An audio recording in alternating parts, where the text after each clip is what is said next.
Soil preparation, when you put the wood chips down, they never compact. They're always soft. Every year I come out to my garden, all I need is my rake and just grade it out, make a little groove and plant my seeds. Because the air is always present, because it never compacts, it never has to be prepared. You come to a place where you've gardened, and your garden at the end of the year is all hard again. So you bring in this really nice organic material, fertilizer, manures, whatever. You till it in. You got this really fluffy, nice, aerated material. You're so happy. Oh, what a nice garden! You get out in your rake and you plant. Your stuff comes up. As the year progresses, when you get to the end of the growing season, that ground is right back to where you started. It's all compacted and hard again. And here's what happens.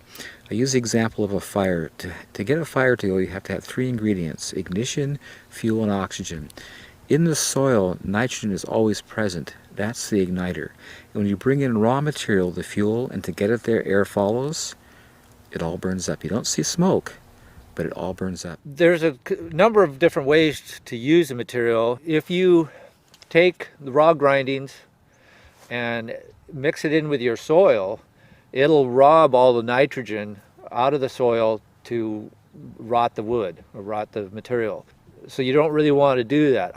So I tilled in these beautiful potato chip wood-colored orange wood chips into my garden last spring, and I wasn't too successful. My soil test says that I'm way down in nitrogen. Because I tilled those wood chips in, I tied up all the nitrogen in my soil. But now I know you never till this stuff. You just add to it, which was the mistake I made. So by getting the faith back and going back to what Paul has taught me, I think this is going to work because it just is simpler, right? Basically what soil needs to survive is the same as this. It needs air, it needs water, and it needs food.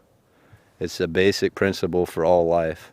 And so when you take mulch, for example, which is true in the forest, because there's not just one grade, like someone didn't go through and sift it and it wasn't always all coarse material or it wasn't all fine material. There's all what they have like macro pores. So there's all these different air pockets through the soil. And so what that does is it keeps the top part of the soil and even further down oxygenated. And so there's that oxygen available.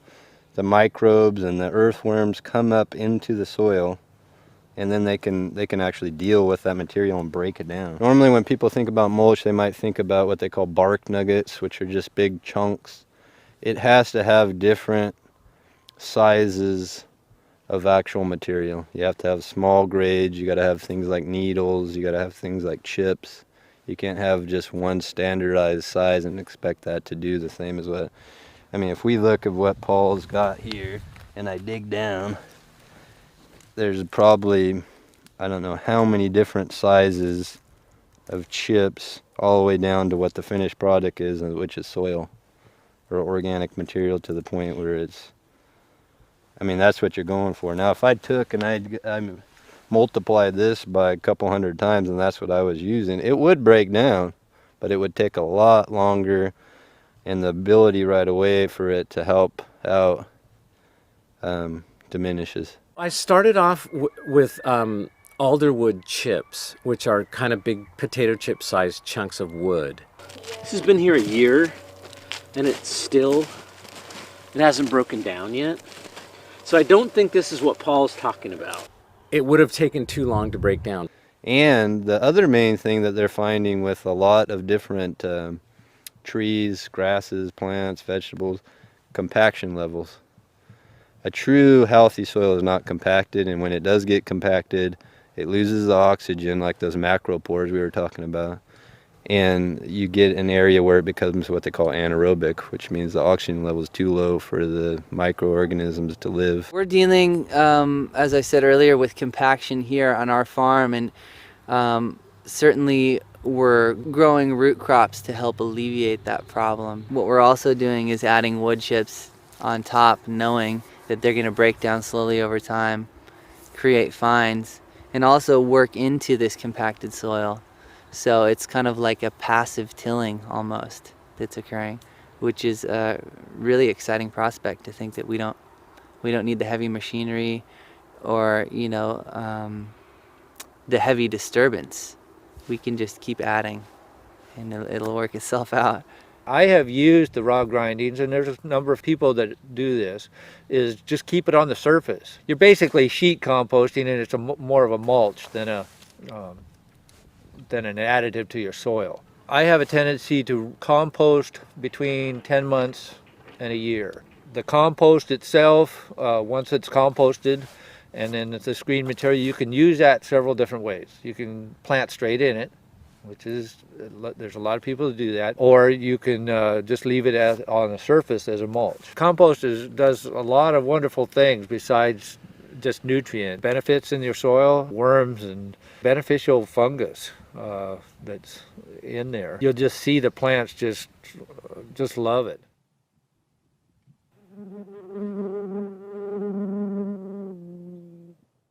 Fertilization, because of the compost material, every time it rains or you water, compost tea is being deposited into the soil, so you have a constant input of fertilization going on. Just not having a fertilized feature to me is just so amazing and such an incredible gift in this kind of stuff. And last year I had such an incredible experience, a real revelatory time.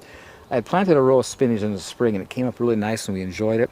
And I pulled it out and planted another one. It came up, the next one came up bigger and nicer than the one before. And then I was getting ready to pull it up, and one of my neighbors was talking about this black Spanish radish. It was so good, so I planted that for her. And that came up, and she couldn't believe the size and how beautiful that was. And I'm looking at this, and I'm just contemplating what's going on. And he says, now, God, talk to me. Every time I planted in the same row this year, each one was bigger and nicer than the one before, and I didn't fertilize. This is so opposite of what my experience is in gardening. Whenever I planted something, something was taken out, I had to put something back.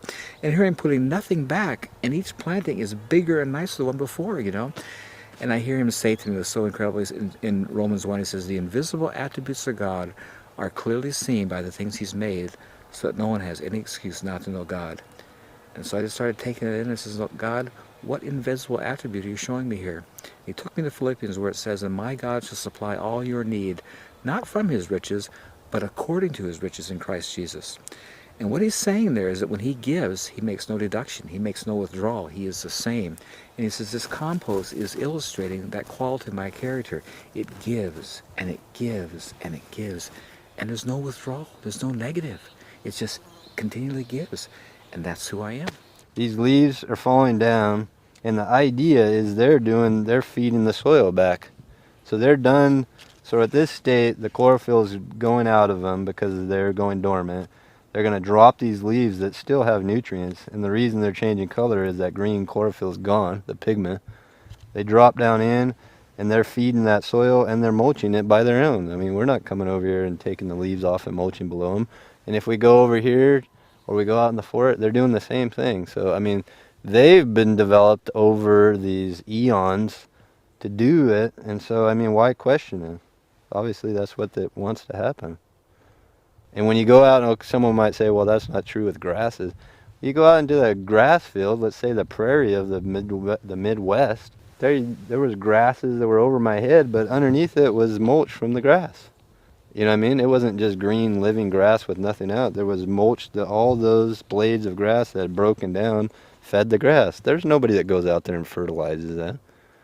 I mean, that's the thing that people always say, well, you got to have fertilizer. You have to fertilize. Or, I mean, if there is no out, you're not taking it away, you know, it's all going back. The animals were eating the grass and it was still going back. So if you can recreate that in a garden, it's the same exact thing. The leaves come out, they do their purpose, they go back into the soil.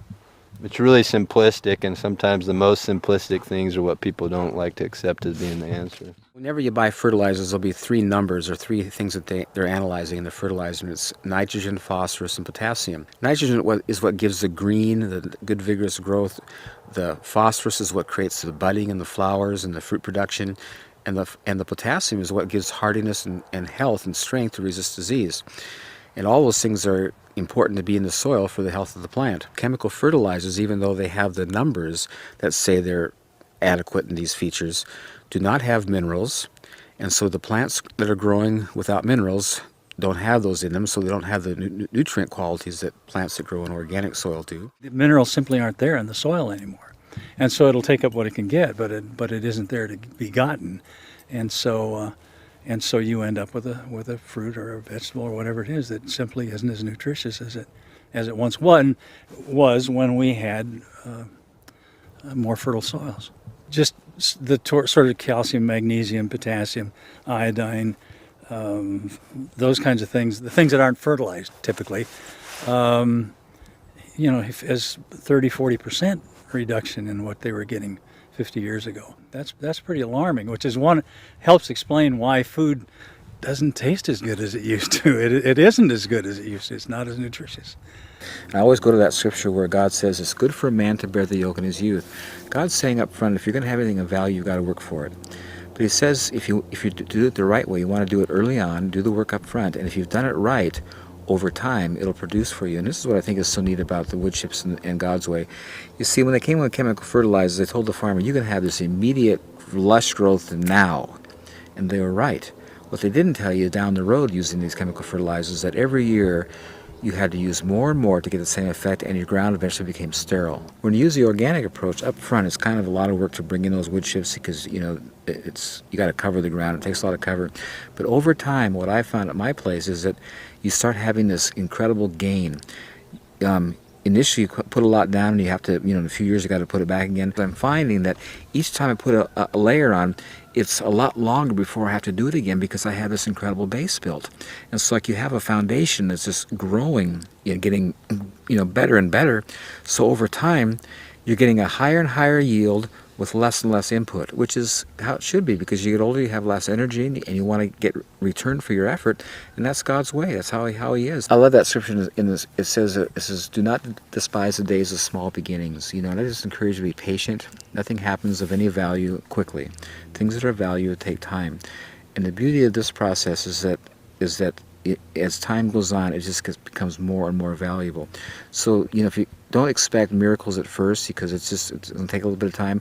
And as you plant things and you feel they're not doing as well as you'd like, then you can use fertilizers to supplement. Eventually you won't have to, but initially you might, and that's okay, because you've used them anyway before this, so you can continue to use them now. Good organic manures, if they're clean, work well. But as it goes, you'll find that you won't need to use those fertilizers, and you really have an investment that cannot be compared to what the rest of people are doing in dirt. You got horses, you get horse manure. That's a given. Not too many constants in life, but that's one of them. You got to get rid of it. Okay, so what do? We clean the stalls, we take it out, we dump it in a pile. People want to use it for mulch. It has to be kind of a superior product. So what we do is we feed Eastern Western hay. It's professionally grown, and there's no weeds in it. And that's really important, because weeds, the weed seeds will go from hay, will go through a horse's body unhatched, undeveloped, and come out, and you'll get weeds. We use fir and hemlock shavings, so they decompose very rapid, as opposed to using cedar, which decomposes or doesn't, very slow. And it's so simple, even I can do it. You just make a pile, and then I don't haul anything unless it's at least 6 months to a year old. In our garden up here, our experience has been you can plant right in it, because it's chips that have dissolved, as well as the manure and so on. So we've had really good luck that way. It would not be good in the garden without being decomposed with something else, That's a common complaint if you use straight horse manure. I'll go get some and show you a sample of it.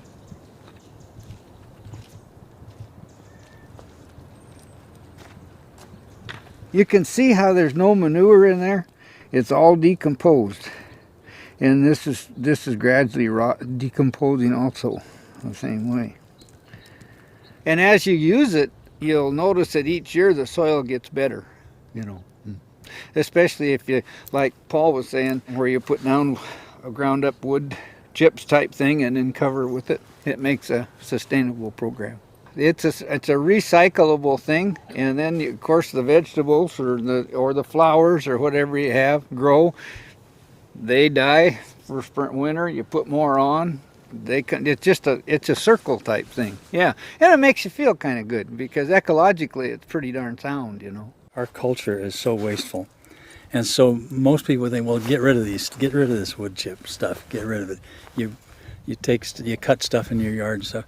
One of the things that you probably know about Paul now is that any waste out of his garden goes over into the chicken coop. or into the chicken pen.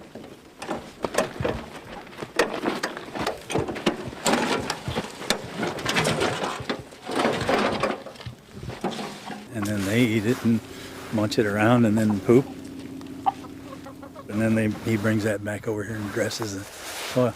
I think one of the most beneficial parts of a garden is to have chickens around, because there's such, I mean, the eggs are great, but you see they deal with all your waste, all of your yard waste, the expired stuff from the garden, my grass clippings, any weeds, all come to the chickens. And those are really nice organic products for them that they eat, and whatever they leave over turns into what we're going to be exposing here in a minute. They're out here all day long just kicking. You can see all those little grooves in here where they've been digging, and they're excavating. They're constantly picking seeds out, any bug kind of thing. So they're working this material. And as you're going to see shortly, I'll tell you, I've never seen compost so nice. This almost approaches topsoil. This is such beautiful stuff. Anyway, I'll just show you how easy it is to get.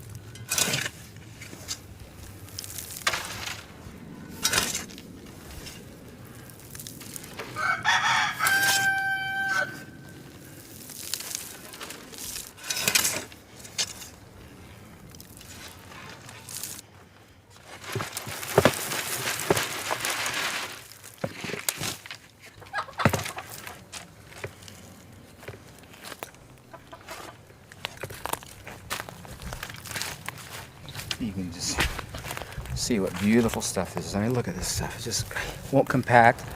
I mean, this is the ultimate topsoil. And it's all just good compost from my yard waste. I always say that my chickens are my soil manufacturing plant. The eggs are just a bonus.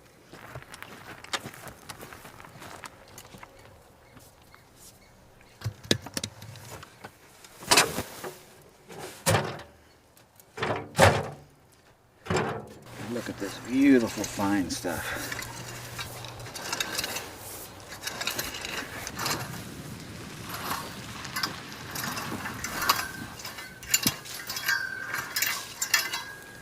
There it is, pretty quick.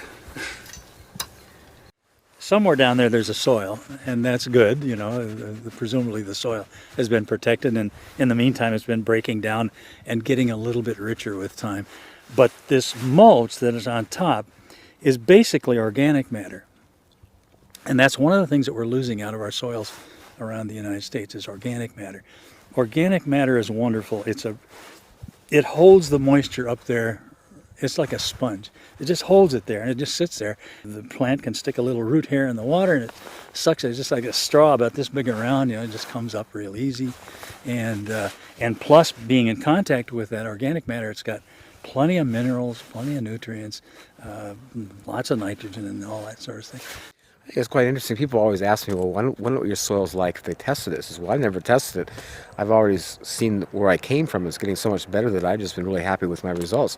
But I think this is really neat. They did a soil testing and we were actually able to see that all this stuff, I mean, the soil completely is over the top as far as, you know, nitrogen, phosphorus, and potassium, which is what the plants have always indicated. But it's just nice to see that scientifically this, you know, meets the criteria. It's what it looks like. Every year in the same place I get a higher and better yield because the compost is being deposited into the soil via rain and water as a compost tea, and it's just like the soil is the bank, and it's a real descriptive of like compound interest. Just gets better and better and better, and the beauty is I do nothing.